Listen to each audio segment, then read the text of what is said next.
On a le docteur Tirapati qui va parler à propos du traitement antidiabétique et le risque cardiovasculaire qu'on a un peu parlé. Merci pour votre invitation. Donc, effectivement, on va répondre à beaucoup de questions qu'on a entendues tout à l'heure.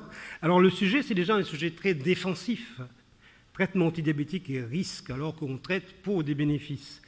Alors, on va voir donc toutes les différentes familles de médicaments et on va voir un petit peu les différentes études concernant ces médicaments. Alors, on a parlé de la metformine. L'UKPDS montrait une diminution du risque d'infarctus, de mortalité globale et d'hospitalisation chez l'insuffisance cardiaque. C'est vrai qu'il y a un peu de contestation parce que le nombre de patients n'était pas important, ce n'était pas le recherche du but primaire de l'étude. Mais la metformine reste un très bon traitement de l'insuffisance cardiaque stable.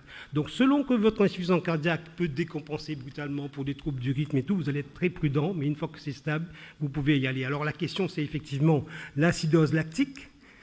Alors, il y a eu dans le registre danois, ils ont étudié tous les acidoses lactiques chez les diabétiques de 2002 à 2013, et grande surprise, l'acidose lactique est plus fréquent chez les diabétiques qui n'ont pas de metformine. Ce risque relatif diminue encore plus quand il y a une insuffisance rénale, avec chez les patients chez qui il y a une insuffisance rénale de 30 à 60, le risque relatif diminue à 0,64. Chose plus importante, c'est la mortalité. Quand un patient est sous metformine, il y a une diminution de la mortalité. Il n'y aura que 25% des gens qui vont mourir. Alors quand ils n'ont pas de metformine, c'est le double. Parce que la metformine augmente aussi la clairance rénale de l'acide lactique. Les sulfamides, évidemment, ça fait peur. Alors il y avait une méta-analyse bien avant les études LEADER et EMPA-REG. C'était une étude qui était... analytique, c'est-à-dire ils ont pris tous les patients, c'était rétrospectif. Et là-dessus, on peut voir effectivement que par rapport à tout autre traitement, les sulfamides sont délétères. Alors, si on regarde bien cette étude, on pouvait déjà penser qu'il y a peut-être quelque chose qui se passe là. Ça, je vous rappelle que c'était avant EMPA-REG, avant LEADER, mais on pouvait déjà se dire qu'il y a quelque chose peut-être à voir avec les inhibiteurs SGLT2 et le GLP1. Alors, toutes les sulfamides, est-ce qu'ils sont tous pareils? Parce que j'ai entendu la question de glyclaside. Non, ils ne sont pas tous pareils. Et malheureusement, dans les études, on les met tous dans le même sac. Le prise de poids n'est pas pareil, les événements hypoglycémie ne sont pas pareils. Et nous avons une étude avec les sulfamides, avec Advance, qui n'était pas péjoratif. Donc, concernant les hypoglycémies, c'est vrai que les hypoglycémies, la logique veut que quelqu'un fait une hypoglycémie, il y a un risque de troubles aigus du rythme cardiaque, de troubles de la conduction. Donc, ce qui fait que logiquement, on dit les hypoglycémies, c'est très nocif. En plus, on a eu des cas qu'on appelle le dead in bed syndrome, des gens qui avaient à la fois un holter glycémique et un holter rythmique, et on voit qu'au moment d'une hypoglycémie avancée, il y avait des décès. Mais justement, c'est un argument qui peut être retourné contre. On se dit, mais pourquoi il y en a si peu d'ailleurs? Alors, c'est vrai que c'est débattu. On pense que l'hypoglycémie traduit probablement une fragilité, c'est-à-dire que quelqu'un qui est fragile a autant de chances de faire une hypoglycémie que d'avoir un événement cardiaque. Et puis, il y a eu l'étude ACCORD. Dans l'étude ACCORD, ce n'est pas les gens qui avaient une hémoglobine glyquée basse, ce n'est pas des gens qui avaient des risques d'hypoglycémie qui mouraient, qui faisaient des événements cardiaques. C'était plutôt des gens qui avaient une hémoglobine glyquée qui restait haute, qui restait à 8%, qu'on n'arrivait pas à baisser. Et il y a eu des études aussi en soins intensifs cardiaques, de cardiologie, qui montrent qu'il y a effectivement des corrélations entre une hypoglycémie et décès dans les semaines à venir, mais qu'il n'y avait pas de corrélation quand c'était des hypoglycémies iatrogènes, dues à un excès d'insuline par exemple. Et récemment, on a une étude DEVOTE, c'était l'étude pour l'insuline Tresiba, et là, on retrouvait effectivement qu'il y avait une dissociation totale entre les événements cardiovasculaires et hypoglycémie. Donc le débat est ouvert, ce n'est pas si simple que ça. Il y a une autre notion avec les sulfamides, la notion de préconditionnement ischémique. Quand vous faites un problème coronarien, quand vous faites un infarctus, il y a un mécanisme de protection qui va se mettre en avant pour défendre le cœur face à un prochain risque d'ischémie. Donc il va y avoir une diminution du tonus vasculaire qui permet d'accroître le débit sanguin. Or, les sulfamides bloquent ces récepteurs et empêchent ce préconditionnement ischémique. Alors, ça fait un petit moment qu'on disait, oui, mais pour les glyclasides, il n'y a pas ces récepteurs. Et récemment, encore une étude danoise qui montre sur 1000 patients, après revascularisation coronaire, comparé à la metformine, on retrouvait un surrisque avec les sulfamides, en effet, mais pas avec le glyclaside ni avec le repaglinide. Donc, c'est vrai que le débat, là aussi, reste ouvert. La corbose, on a parlé récemment, ça ralentit bien sûr le passage du syndrome métabolique au diabète. L'étude STOP NIDM, que qu'a parlé Vincent Pavouplé, montrait des bénéfices cardiovasculaires. Et récemment, il y a une étude en Chine, mais courte sur 5 ans, qui ne retrouvait pas de bénéfices, mais ne retrouvait pas non plus de risques. Ceci dit, on aimerait bien revoir ces études au bout de 10 ans. Et je tiens à signaler que dans cette étude, on ne retrouvait pas plus de problèmes digestifs avec le placebo qu'avec la carbose, parce que la mise en route a été très progressive. N'oublions pas que le glucose agit sur la glycémie postprandiale, donc agit sur la variabilité glycémique, qui est un facteur pronostic probablement plus important que l'hémoglobine glyquée. Enfin, les glitazones. C'est à cause de la rosiglitazone, au cours d'une étude de record, que c'était tellement défavorable qu'ils ont arrêté l'étude, et donc du coup, les glitazones ont été mises à l'index. Mais la pioglitazone, elle, montrait une étude favorable à la fois pour l'infarctus du myocarde et les AVC, malgré une insuffisance cardiaque. Il faut dire qu'entre les deux glitazones, le profil lipidique n'est pas pareil. Alors ça, c'est Proactive qui montre une baisse des infarctus du myocarde sous pioglitazone, Iris qui montre également une baisse des événements, mais en particulier sur les AVC, et tout récemment, il y a 1 an, une étude financée par les fonds publics en Italie qui remontait les gens qui étaient sous metformine, soit en bithérapie avec sulfamide comparé avec bithérapie et glitazone, et on retrouvait une nette amélioration, une diminution des événements cardiovasculaires sous pioglitazone. Donc les glitazones, il y a un problème, c'est qu'il y a une rétention hydrosodée, donc très dangereux dans l'insuffisance cardiaque. Mais de l'autre côté, les glitazones, c'est le seul médicament antidiabétique qui augmente la liponectine. La liponectine, c'est un adipokine qui est protecteur au niveau cardiovasculaire. Et on sait que dans la population indienne, dans pas mal de régions en Inde, et probablement dans les populations mauriciennes et réunionnaises, il y a certainement une baisse de la liponectine qui explique que pourquoi nos patients de ces origines font plus facilement des infarctus. C'est un des rares médicaments de l'insulinorésistance avec la metformine. L'histoire du cancer de la vessie, c'est fini, c'est out, c'est faux. Et il y a donc un AMM européen pour la pioglitazone, mais en France, on a décidé de ne pas le rembourser. Enfin, on vient avec les nouvelles familles, les gliptines. Donc, ce sont des familles qui ont été obligées de prouver leur innocuité cardiovasculaire. On en a parlé, la saxagliptine était neutre, mais il y avait une augmentation des hospitalisations pour insuffisance cardiaque. L'allogliptine avec l'hexamine retrouvait aussi des signaux, sans être significatifs. Et enfin, la sitagliptine montrait une stricte neutralité. Récemment, il y a eu l'étude de Cormet et Lina. Je sais qu'il y a des patients mauriciens qui sont sous l'inagliptine, 7000 patients à haut risque. L'INA, par rapport au placebo, il n'y avait aucune différence pour les facteurs de risque, ce qu'on appelle MES3, le décès cardiovasculaire, l'infarctus du myocarde et les AVC. Il n'y avait aucune différence pour l'hospitalisation, pour l'insuffisance cardiaque, mais il y avait une différence pour la pancréatite aiguë plus élevée dans le groupe placebo. Surprise.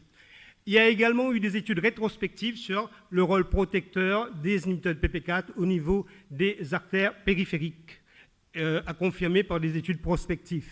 Enfin, est apparu ces 2 grandes études, on va en parler, Ampareg et Leader, qui d'un coup, ça a été vraiment quelque chose de très important.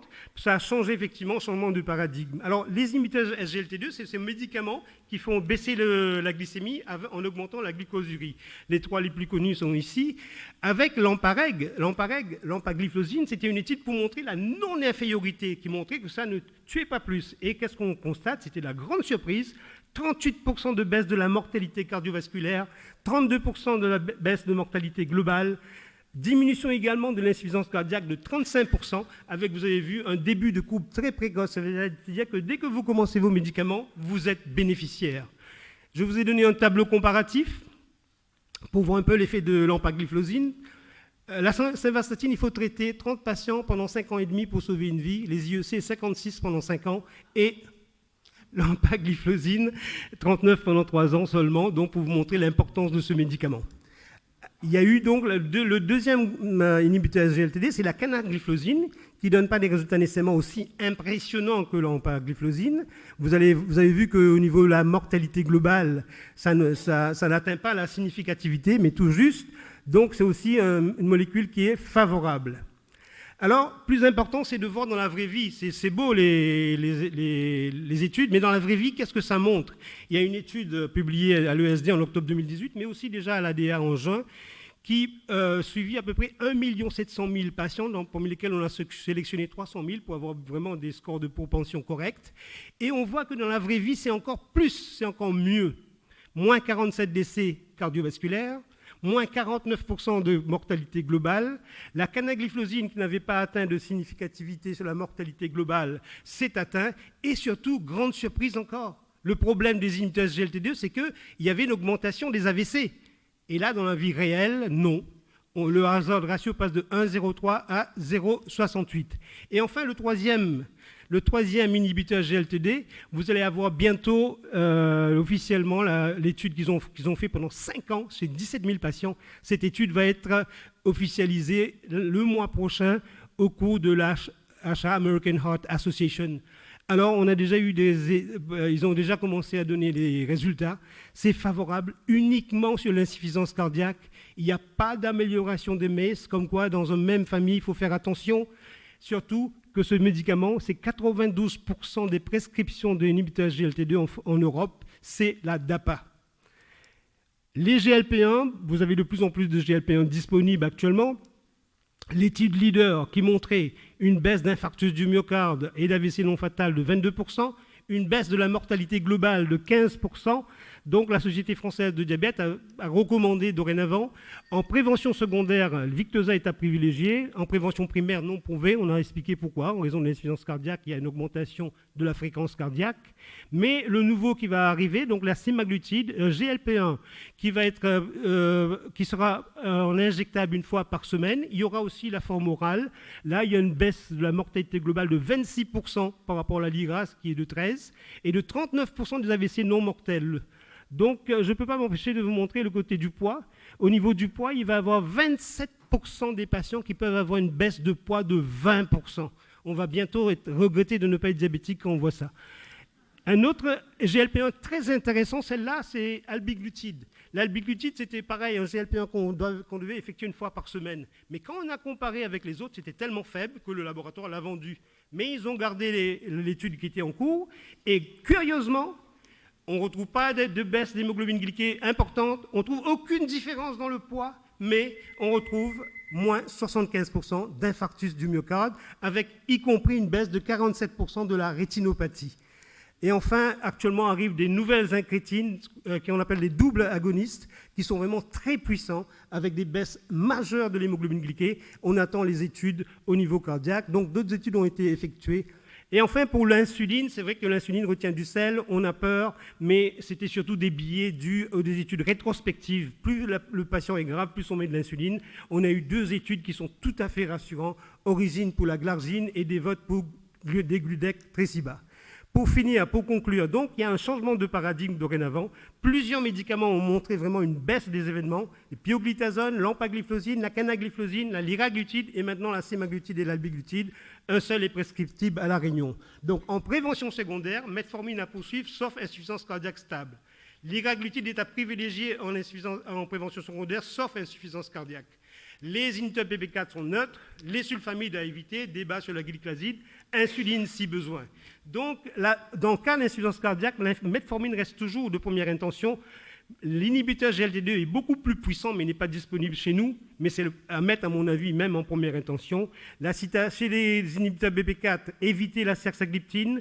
Le GLP1 à éviter quand il y a une baisse de fonction, quand il y a une insuffisance cardiaque. Sulfamide, risque d'hypo. Insuline, pas de choix, en première intention. Donc voilà. Le tableau, délétère, sulfamide, saxa, neutre, pratiquement tous les autres, favorable, lampa, lira, sémaglutide et pioglitazone à part parce que favorable, mais danger dans l'insuffisance cardiaque. Donc, je rappelle juste que toutes les molécules ne sont pas créées égales en risque et en bénéfice au sein d'une même famille. Merci.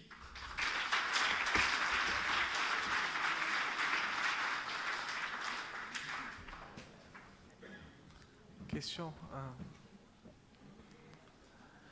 Étant donné qu'on a vu qu'il y a une amélioration en termes de risque cardiaque dans les SGLT2 comme DAPA, CANA et EMPA, est-ce que vous pensez que l'amélioration, c'est à cause du fait que dans les études, on essaye de garder le hémoglobine A1C au même niveau, alors dans l'autre contrôle, on est en train d'augmenter la dose des sulfonylurats comme glycazide et glimépiride et tout?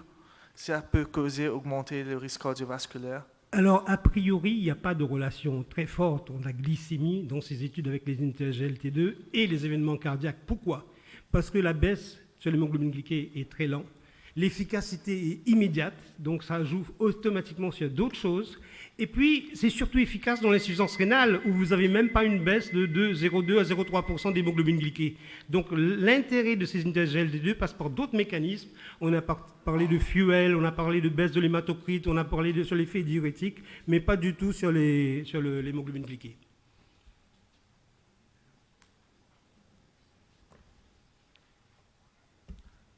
Il n'y a pas d'autres questions. On va passer à la présentation suivante. Je vais juste vous demander le programme.